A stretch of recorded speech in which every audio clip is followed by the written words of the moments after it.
आजच्या व्हिडिओमध्ये मी 1 किलो भाजक्या पोह्याचा चिवडा बनवण्यासाठी लागणारं अचूक साहित्य आणि प्रमाण दिलेलं आहे आणि अतिशय सोप्या पद्धतीने मी हा चिवडा बनवलेला आहे.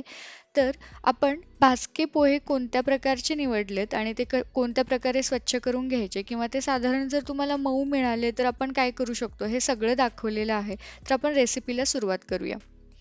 तर यासाठी मी येथे 1 किलो भाजके पोहे घेतलेले आहेत आणि भाजके पोहे म्हणजे काय तर पातळ पोहे अतिशय मिळतात ज्याला नायलॉनचे पोहे असेही म्हणतात ते पोहे वेगळे आणि मुरमुऱ्यांसारखे म्हणजे चिरमुऱ्यांसारखे अतिशय टपोरे पोहे असतात ते वेगळे.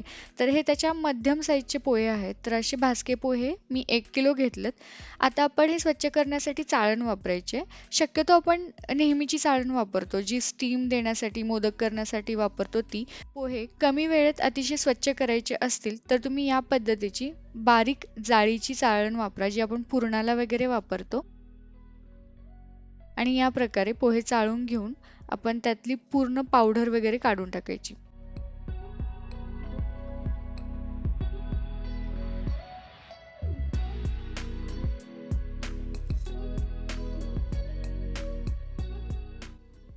आता आपण मसाल्याची तयारी करून घेऊया.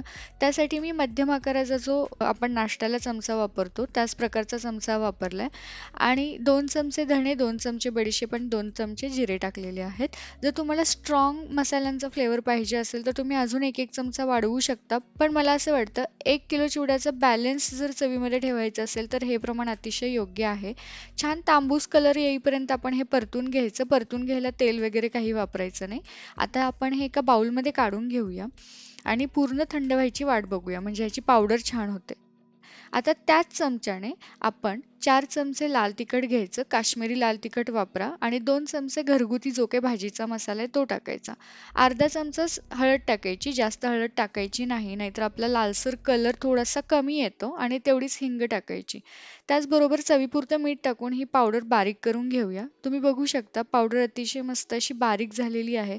तर हा आपला अतिशय फ्रेश आणि चविष्ट असा मसाला तयार झाला घरगुती.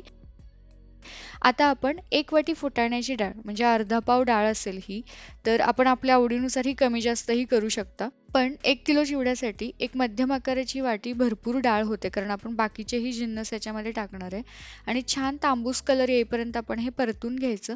तुम्ही अशा प्रकारचा झारा वापरला तर कढईमध्ये पसरलेले जे काही ड्रायफ्रुट्स आहेत किंवा डाळ आहे ती गोळा करायला फार वेळ जात नाही आणि कमी वेळामध्ये सगळे जिन्नस छान तळून निघतात.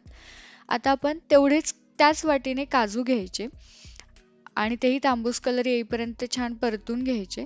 त्याच वाटीने 1 वाटी मी सुक्या खोबऱ्याचे काप घेतले. तेही छान तांबूस कलर येईपर्यंत परतून घ्यायचं. खोबरं हे पटकन तळलं जातं आणि त्याच्या दुप्पट आपण शेंगदाणे घेतलेत. शेंगदाणे आपण आपल्या आवडीनुसार कमी जास्त करू शकता.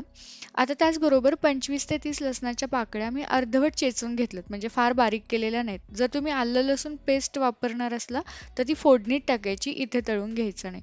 आणि मोठी वाटी भरून मी कढीपत्ता घेतलाय. कढीपत्त्याला काहीही प्रमाण नाही, तुम्ही भरपूर वापरू शकता. जितका जास्त कढीपत्ता वापरणार तितका फ्लेवर सुंदर येतो आणि कढीपत्ता तळल्यानंतर क्वांटिटीमध्ये अगदी निम्मा होतो. तर या प्रकारे आपण कढीपत्ताही तळून घेतलाय. आता तोही आपण या पोह्यावर टाकून घेऊया. आणि आता आपल्याला तयार करायची आहे फोडणी. फोडणी तयार करण्याआधी अगदी मोठ्या आकाराचा एक लिंबू होता, त्यातला अर्धा लिंबूचा मी रस काढून घेतलाय.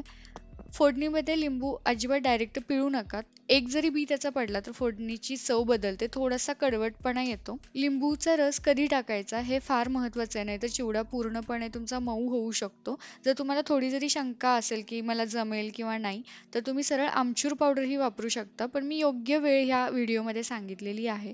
आता आपण त्याच वाटीने ज्या वाटीने सगळे ड्रायफ्रुट्स घेतले त्याच वाटीने 2 वाटी तेल घेतलेलं आहे आणि तेल गरम झाल्यानंतर आता आपण याच्यामध्ये जो चमचा मसाल्यासाठी वापरला त्याच चमच्याने 3 चमचे मोहरी वापरणार आहेत. तेल कडकडीत जरी तापलं असेल आणि आपण मग मोहरी टाकली तरीही मोहरीचं प्रमाण जास्त असल्यामुळे आपल्याला वेळपर्यंत ही परतून घ्यावी लागते.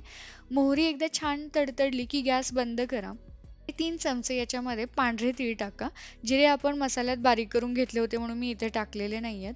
आणि आता आपण तयार करून घेतलेला घरगुती अगदी ताजा ताजा आणि चविष्ट मसाला जो आहे तो याच्यात टाकायचा. मी यावेळी गॅस बंद केलेला होता आणि मसाला टाकून झाल्यावर मग आपण लिंबूचा रस टाकायचा आहे. म्हणजे त्या कडकडीत तेलामध्ये तो पूर्णपणे शिजला जातो आणि आपला चिवडा मऊ होत नाही. आता आपण ही फोडणी पोह्यांवर टाकून घेऊया आणि सुरुवातीला चमच्याने आपण हा चिवडा एकत्र करायचा, कारण फोडणी खूप गरम आहे आणि एकदा थंड झाली, हाताला सहन होते असं वाटलं, की मग हाताने चिवडा मिसळा. कारण हाताने चोळलेला चिवड्याला कलर खूप सुंदर येतो. मी निम्मा चिवडा मिक्स करून घेतल्यानंतर याच्यामध्ये 3 चमचे पिठी साखर टाकली आहे. आपल्याला कसं गोड आवडतं त्याच्यानुसार आपण पिठी साखरेचं प्रमाण कमी जास्त करू शकता. त्याचबरोबर चिवडा मिसळताना थोडंसं मीठ चाखून बघा, अजून मीठ टाकावं लागतं का? या प्रकारे आपण याच्यामध्ये तिखट, आंबट आणि गोड चवीचा समतोल राखलाय. या पद्धतीने हातावर चोळून असा हा छान चिवडा एकत्र करून घ्या. आपण बघू शकता घरी मसाला बनवूनही किती सुंदर कलर आलाय चिवड्याला. त्याचबरोबर हा चवीला अतिशय सुंदर झालेला आहे. या पद्धतीने या दिवाळीला झटपट हा चिवडा करून बघा आणि ही रेसिपी कशी वाटली ते कमेंट करून कळवा. लवकरच भेटूया अशा नवीन साध्या आणि सोप्या रेसिपीसोबत. तोपर्यंत धन्यवाद.